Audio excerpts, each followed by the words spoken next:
The future of the Four Seasons pool is treading water. Council had previously considered seeking a third party to operate the facility, but that option was taken off the table at this week's budget discussions. Built in 1970 as an above-ground facility, the Four Seasons pool is getting on in age. This week, Council endorsed a plan to bring in a third-party expert to go over the facility with a fine-toothed comb to get a picture of what it would cost to bring the pool up to standard. And in order to get a good snapshot of what's going to happen, we need to spend the money, get a consultant or two in, and they're probably going to have engineers. They're going to look at the roof structure, any damage that might have happened with moisture over the years, and a number of other issues. So, I mean, that's what we're looking at, a comprehensive plan to look at, what is the future of the Four Seasons pool. The city's aquatic facilities were part of the core review process.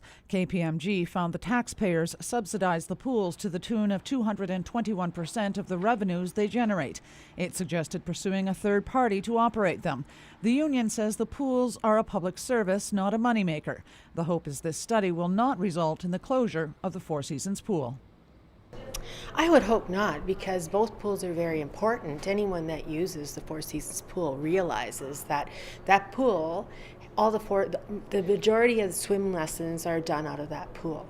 So if they close that pool, then they're going to overload the aquatic center, and they're not going to be able to serve all the residents in the city of Prince George.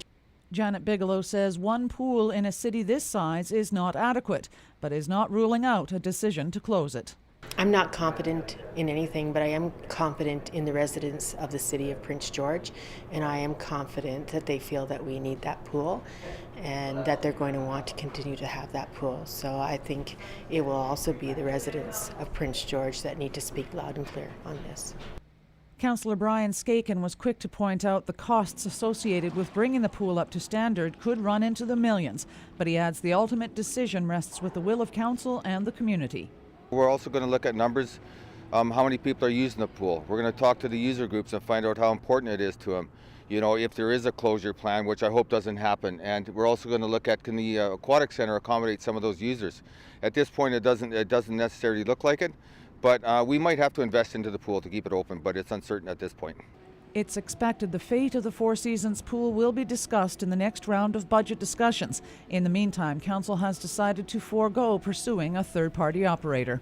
Cheryl Jan, CKPG News.